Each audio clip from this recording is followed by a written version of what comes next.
underway. But before we do, I'm going to bring up your hostess with the mostest. Ladies and gentlemen, give it up for Jane! Hey, I like being in the standing room only. It's like you guys were waiting for something exciting this weekend. You ready for it? Hey James, you got that music queued up back there? Ladies and gentlemen, please welcome to the stage Miss Christina Ricci!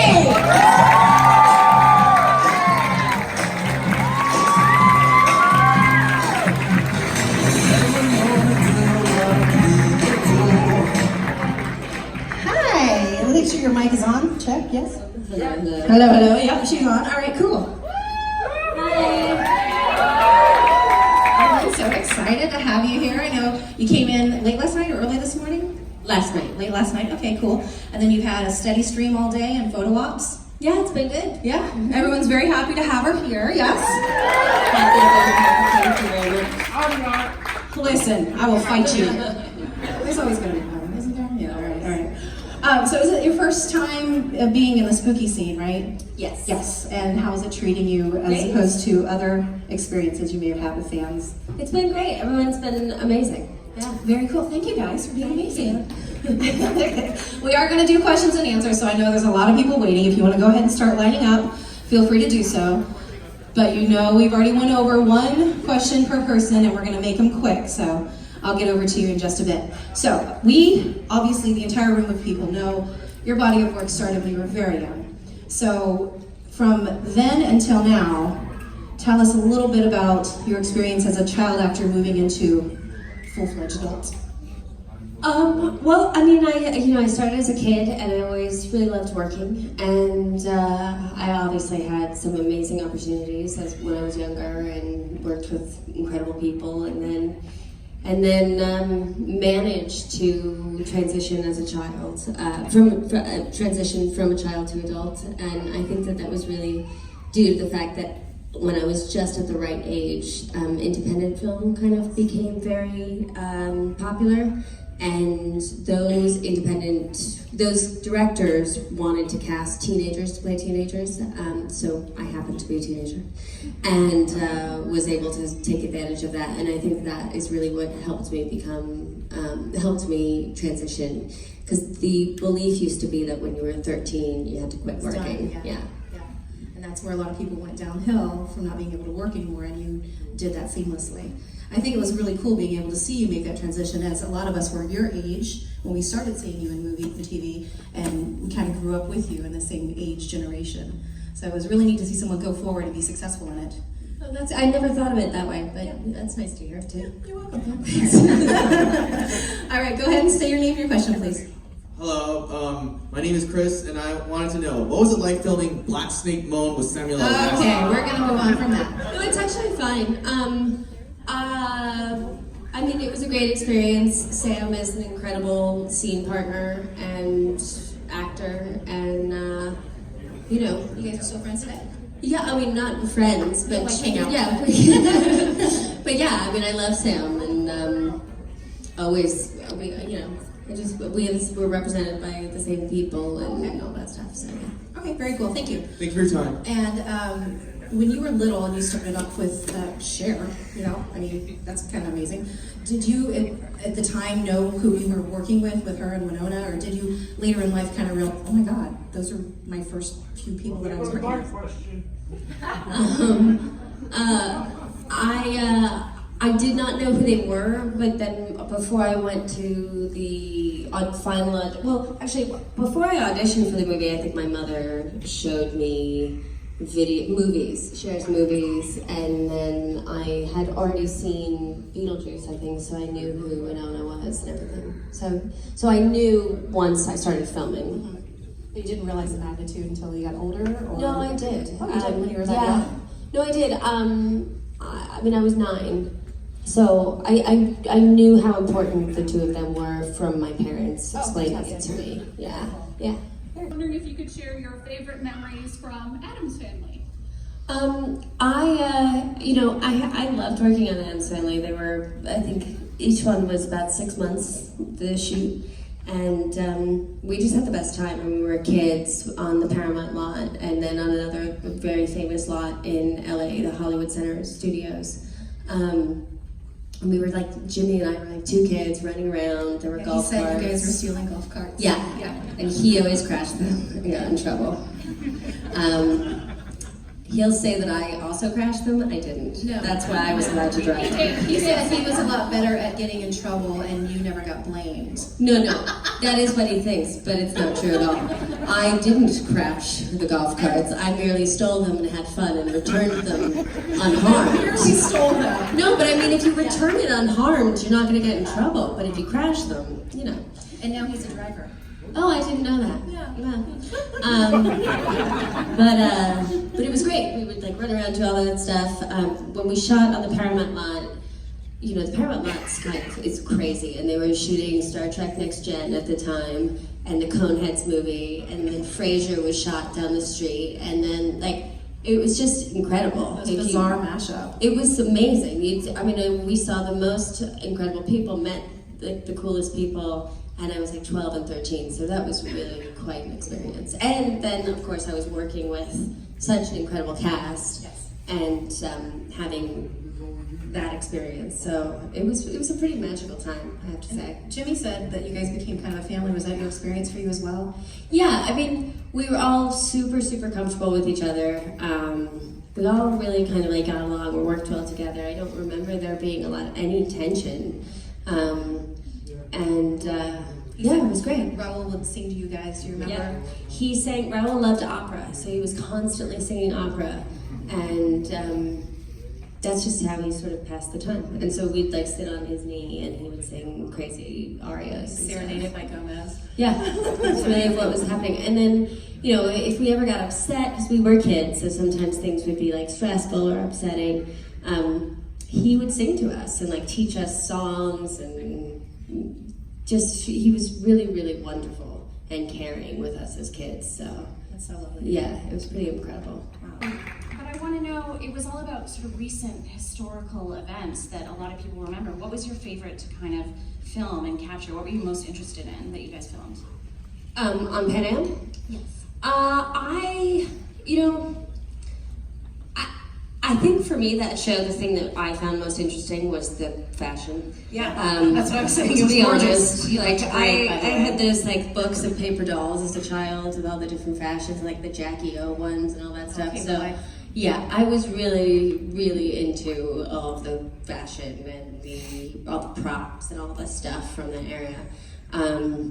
So that was really what I was into. I could like describe outfits I loved, but not historical moments. Movies. Did you get to keep anything that stands out to you in your career of film?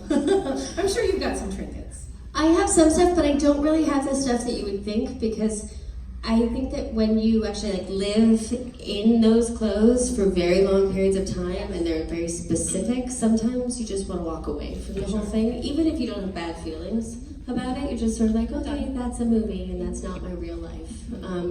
So I have like some stuff, but I don't have anything that I think would be identifiable to anybody. Stuff special to you. Yeah, it's just like clothes I like. So. Gotcha. Hi. Hi, Alfredo Mayer. I don't know why I said my last name. Good to know. Thank you, Alfredo. I just want to say I had a really big crush on you as a kid. I think a lot of people did. And Thank you. I was just wondering, you mentioned that Jimmy was a driver, and you mentioned that you didn't know that. So I was just wondering how your relationship with the other members of the Addams family, is it still strong today? Is it do you guys are on speaking terms, or Yeah, I mean, no, I don't think anybody has any bad feelings towards each other, but we didn't necessarily keep in touch with each other. So you see each other at these things, you say hi. Yeah, and like Angelica, we'll see her around town or at parties and events and stuff, and see her, and we all certainly went to Raoul's memorial and that kind of stuff. It's just like if you leave another job, you know those people It's like from coworkers. Yeah, exactly. Yeah. It's like I'll see you, say hi in the supermarket, but it's not like we're gonna hang out. Yeah. Yeah. And especially since we were kids, Yeah. Like, they were adults, so.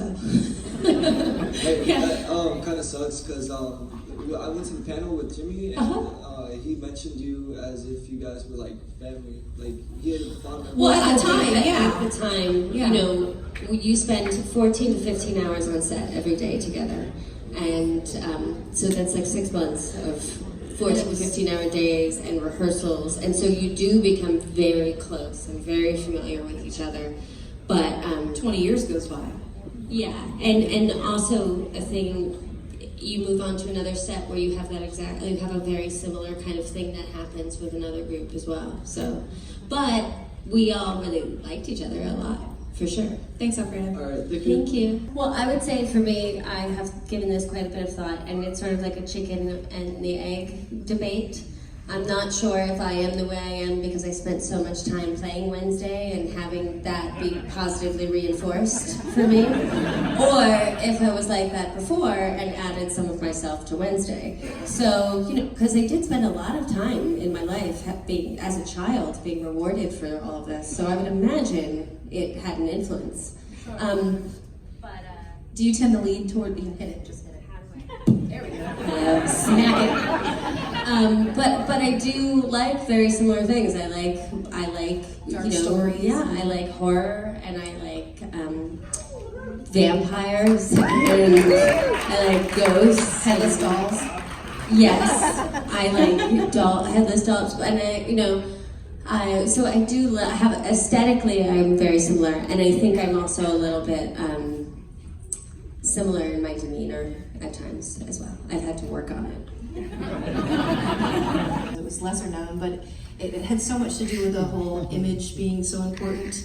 And I think now, as a society, we're getting away from that. We're getting a little bit more conscious of that. Was that really a big message for you to do that movie, or was it just something fun that you thought was a good story? Well, I think that for me, it's always important to me to play people who learn to value themselves as individuals instead of as part of the group. Like for me, that story is about like liking who you are regardless of any appearance or any rules of what's attractive. Yeah, I guess so. Basically, yeah, what you said. You guys know Penelope, right? The story of the girl with the nose. Growing up with a pug nose, I identified with it. Hi, what's your name? Hi Christina, I'm Shadow. I'm really glad I got to meet you. Hi. And so I got to do this for Mick Foley yesterday. I want to be able to do a few. Have you ever had anybody play the Addams Family theme with a unique instrument? I'm sorry, what did you say? Have you ever had anybody play the Addams Family theme with a unique instrument? All right, quick, let's go ahead. Really quick. I need everybody's help though. Wait for it. You'll know.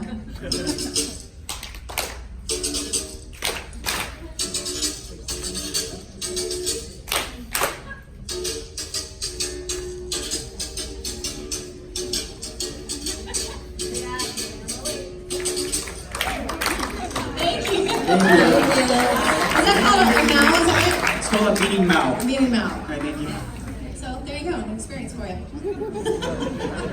Strong female character like that, or you just They approached me and offered me that part, so that's not that wasn't sort of something that I can't take credit for the idea of making that movie. well, you still did a wonderful job, Thank you. and a lot of young women saw that, and they don't even know who Millie Boy was. And she Yeah, was- I didn't know who she was before they offered me that part. That's my point. Yeah. So kudos to you, and Thank you. you're adorable. Oh, I wish you every happiness. Thank you very much. I want to be her when I grow up. Hi, I'm Jack. Hi, Jack. I would love to know your experience working with Wes Craven on the set of Curse. It was good. You know, we shot that movie over the course, like for 2 years with little breaks and stuff, because they shot it first and they realized in the editing room that it wasn't working, so then we tried to just reshoot the ending, and then that didn't work, so they had to rewrite the whole movie, reshot the whole movie, so it was like 2 years of work. And I think it was a bit of a stressful experience for him. So I can't say it was the most fun, but it was pretty impressive to see him work, and he was certainly a master at what he did. Thanks. Thank you. Digger's Secret of the Bear Mountain. Well, I think with Gold Diggers, what I loved was we got to shoot in such beautiful scenery and up in the mountains above Vancouver or north of Vancouver. and we were taught rafting things, like all kinds of outdoorsy, sporty things that I would never have done in a million years. So that I loved. And then with what was that? With Casper, we shot again. We shot on another really famous lot, Universal, and I was 13, and so that felt really fun.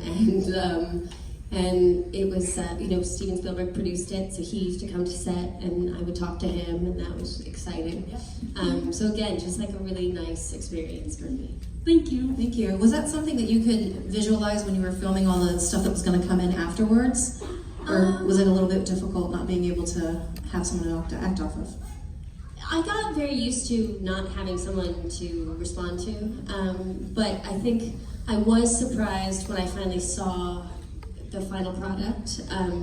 I was surprised by what it looked like. I had imagined something very different when I was acting. Was it better, worse, different? No, it was way, what they did was way better than what I imagined.